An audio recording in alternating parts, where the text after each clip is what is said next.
Hello Capricorn, welcome to Guru माइंडी tarot. और ये reading है 16 मार्च से लेके 22 मार्च तक की। तो चलिए आगे बढ़ते हैं और देखते हैं क्या मैसेजेस हैं आपके लिए इस वीक में। मैसेजेस फॉर कैप्रिकॉर्न, आप क्या एक्सपेक्ट कर सकते हैं इस वीक में।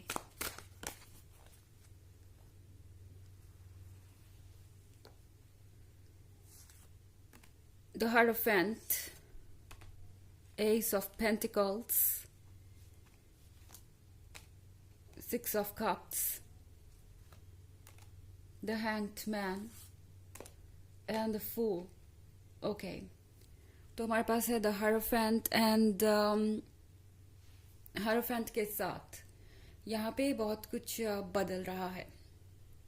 कैप्रिकॉर्न, हायरोफेंट के साथ इस पर्सन को ये रियलाइज हो रहा है कि आप पहले से ज़्यादा वाइज हो चुके हैं, आप पहले से ज़्यादा अपने मन को सुनने लगे हैं, आप पहले से ज़्यादा कॉन्फिडेंट है। इस पर्सन को ऐसा लगता है कि धीरे धीरे बहुत कुछ बदल गया है वक्त के साथ, क्योंकि ऐसा लगता है कि आप दोनों एक लंबे रिलेशनशिप में हैं और एक दूसरे को काफ़ी समय से जानते हैं। 6 of Cups एक लंबी फ्रेंडशिप या लंबे रिलेशनशिप को दर्शाता है।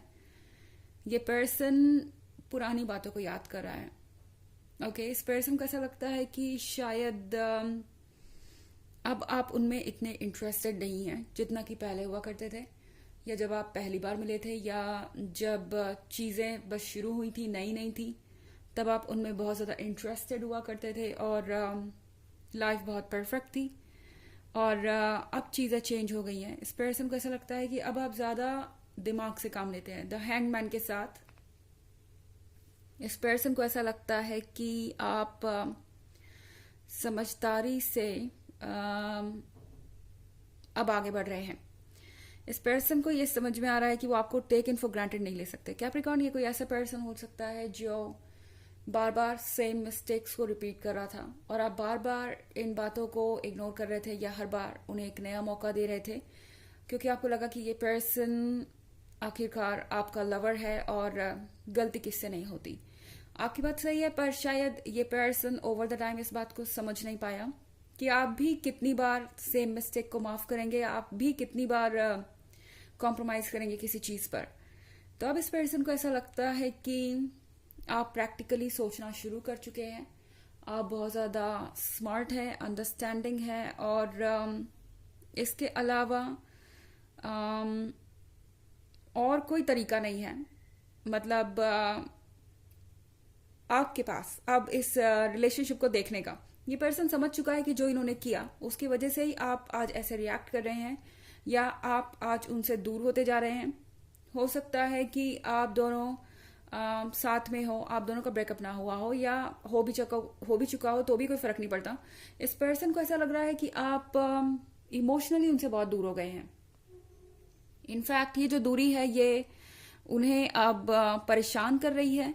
ये पर्सन ये समझ रहा है कि धीरे धीरे आप चेंज हो गए हैं उनके बिहेवियर के चलते। और 6 of Cups के साथ ये पर्सन आपको मिस कर रहा है, पुराने मोमेंट्स को मिस कर रहा है। और Ace of Pentacles के साथ इस पर्सन को ऐसा लग रहा है कि इन्हें एक गिफ्ट मिला था यूनिवर्स का। यूनिवर्स ने इन्हें कुछ प्रीशियस दिया था। यूनिवर्स इन्हें प्यार देना चाहता था और ये उस प्यार को संभाल नहीं पाए, ये उस ब्लेसिंग को संभाल नहीं पाए, ये उस पेंटिकल को प्रोटेक्ट नहीं कर पाए। इस पर्सन को ये समझ में आ रहा है कि उनके इस बिहेवियर से बहुत कुछ बदल गया आप दोनों के बीच। यहाँ पे कार्ड है द फूल का।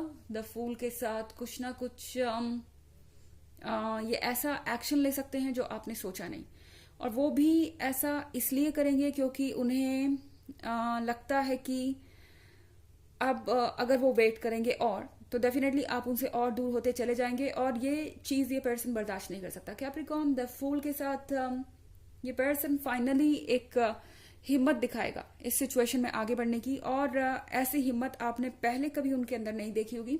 आप देखेंगे कि ये पर्सन पहले से काफ़ी ज़्यादा ओपन हो गया है, पहले से काफ़ी ज़्यादा अंडरस्टैंडिंग हो गया है, पहले से काफ़ी ज़्यादा स्ट्रांग हो गया है, और अचानक से आपको लगेगा कि इनका एक पुनर्जन्म हो गया है। और द फूल के साथ अब ये किसी चीज़ के बारे में सोच नहीं रहे सिवाय आपके और इनके रिलेशनशिप के बारे में, ये और किसी चीज़ को महत्व नहीं दे रहे।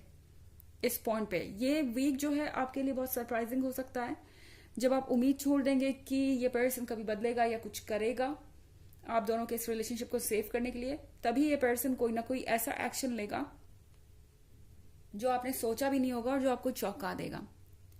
ओके हालांकि ये एक जनरल रीडिंग है, ये सबसे रेजोनेट नहीं होगी। एनर्जी रिवर्स हो सकती है अगर आप क्रॉस वॉचर हैं। इसके अलावा अगर आप पिछले वीक की रीडिंग या ईयरली रीडिंग देखना चाहें 2023 की, तो उसके फर्स्ट क्वार्टर, सेकेंड क्वार्टर और थर्ड क्वार्टर का लिंक आपको डिस्क्रिप्शन बॉक्स में मिल जाएगा हमेशा की तरह। चलिए आगे बढ़ते हैं।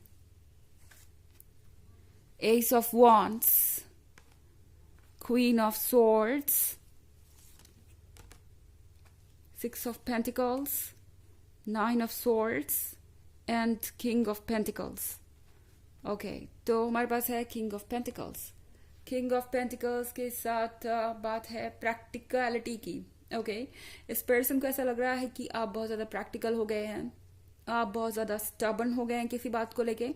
भले ही आप ना हुए हो, आप शायद किसी भी जिद पे अड़े नहीं है, पर इस पर्सन को ऐसा लगेगा कि आप किसी जिद पे अड़ गए हैं या आप कोई ऐसी चीज कर रहे हैं जो आपको नहीं करनी चाहिए। जबकि हर बार उन्होंने आपको ट्रिगर किया, हर बार उन्होंने कोई ना कोई ऐसा काम किया जिससे आप इस तरीके से खफा हो गए या गुस्सा हो गए। एंड अब जब आप रिएक्ट कर रहे हैं तो इस पर्सन को वो चीज अच्छी नहीं लगेगी। घुमा फिरा के ये खुद को ये कन्विंस करने की कोशिश कर रहे हैं कि गलती आपकी है। ओके आपसे भी ये यही कहेंगे और खुद को भी ये यही समझाने की कोशिश कर रहे हैं बार बार कि गलती आपकी है। आप जिद्दी हैं, आप स्टबर्न हैं, आप उन चीज़ों की डिमांड कर रहे हैं जिनकी आपको नहीं करनी चाहिए। एंड 6 ऑफ पेंटिकल्स के साथ यहाँ पे इस पर्सन को शायद आपसे कुछ चाहिए।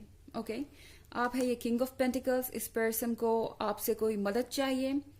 ये फाइनेंशियल हेल्प भी हो सकती है। हो सकता है इस पर्सन को ऐसा लग रहा हो कि आप कोई फाइनेंशियल हेल्प उनकी नहीं करना चाहते या आप अपनी चीज़ें खुद तक रखना चाहते हैं, आप उनके साथ अपना सब कुछ शेयर करने के लिए तैयार नहीं है।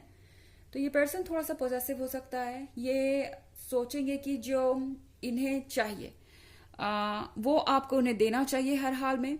एंड जब आप ऐसा नहीं करेंगे तो इस पर्सन को डेफिनेटली बुरा लगेगा। इनफैक्ट मुझे लग रहा है ये सिचुएशन आप दोनों के बीच ऑलरेडी हो चुकी है, क्योंकि 9 ऑफ स्वॉर्ड्स के साथ मैं देख रही हूँ ये पर्सन काफी परेशान है। ये पर्सन कुछ कहने के बाद बुरी तरह से पछता रहा है। ये ऐसा ही है जैसे किसी आर्ग्यूमेंट में हमने कुछ कह दिया एंड कहने के बाद फिर हमें लगा कि शायद हम कुछ ज्यादा ही कह गए या ऐसा नहीं कहना चाहिए था। 9 ऑफ स्वॉर्ड्स एक पछतावे को दर्शाता है, एक पेन को दर्शाता है जिसको कि एक्सप्लेन नहीं किया जा सकता। एस ऑफ वॉन्ड्स है एक गिफ्ट के बारे में जो आपको मिला है एंड इस गिफ्ट को आपको संभाल के रखना पड़ता है। ये मतलब मैं आपके बारे में नहीं कह रही हूँ, मैं कह रही हूँ आपके पर्सन के बारे में।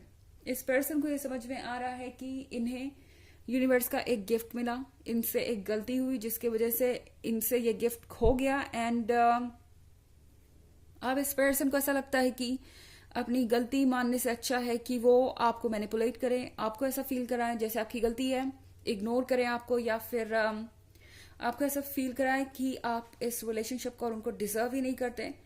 पर सच ये है कि ये पर्सन जानता है कि ये क्या कर रहे हैं आपके साथ। ओके 9 ऑफ स्वॉर्ड्स के साथ इनके अंदर रिग्रेट है, पर अभी भी ईगो इतना स्ट्रांग है कि माफी नहीं मांग सकते। अभी भी ईगो इतना स्ट्रांग है कि अपनी गलती नहीं मान सकते, और वही चीज यहाँ पे प्रॉब्लम बन रही है। ओके यहाँ पे बहुत सारे पेंटिकल्स हैं, आप किसी अर्थ साइन से डील कर रहे हो सकते हैं। हालांकि ये इतना भी जरूरी नहीं है क्योंकि ये बस एक जनरल रीडिंग है, तो साइन कोई भी हो सकता है। चलिए देखते हैं कि आपके लिए ऑरेकल मैसेज क्या है। Messages for Capricorn.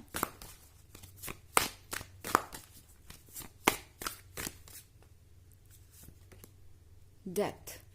डेथ का कार्ड आपसे कह रहा है कि कुछ एंड हो रहा है, कुछ ऐसा एंड हो रहा है जो अब किसी काम का नहीं था, जो लाइफलेस हो गया था, जो शायद अब आपको फायदे से ज्यादा नुकसान कर रहा था। ऑफ कोर्स रिलेशनशिप फायदे और नुकसान के बारे में नहीं होते, पर ये बात मैं कर रही हूँ टॉक्सिसिटी की, नेगेटिव एनर्जीज की, या उन चीजों की जो आपको हर्ट कर रही थी एंड आपकी सोल को सिक कर रही थी, आपकी सोल को सफोकेटेड फील करवा रही थी। तो डेथ के कार्ड के साथ यहाँ बहुत कुछ चेंज हो रहा है। ओके एंड एक नई शुरुआत हो रही है। हालांकि ये एक जर्नल रीडिंग है। तो ये कार्ड डेथ आपको बहुत ज़्यादा सीरियसली लेने की ज़रूरत नहीं, क्योंकि मुझे लग रहा है आप में से ज़्यादातर लोगों के लिए एक टेम्प्रोरी ब्रेक है। द फूल के कार्ड के साथ ये पर्सन डेफिनेटली वापस आएगा, पर डेथ के कार्ड के साथ एटलीस्ट आपके बीच के कुछ इश्यूज और प्रॉब्लम्स तो ज़रूर एंड हो जाएंगे। ओके, डेथ का कार्ड यहाँ पे है, इसका मतलब कि कुछ नेगेटिव और टॉक्सिक ज़रूर एंड हो जाएगा। तो ये रीडिंग है इस वीक की। आई होप आपको अच्छी लगी होगी। Thanks for watching, till next video, bye.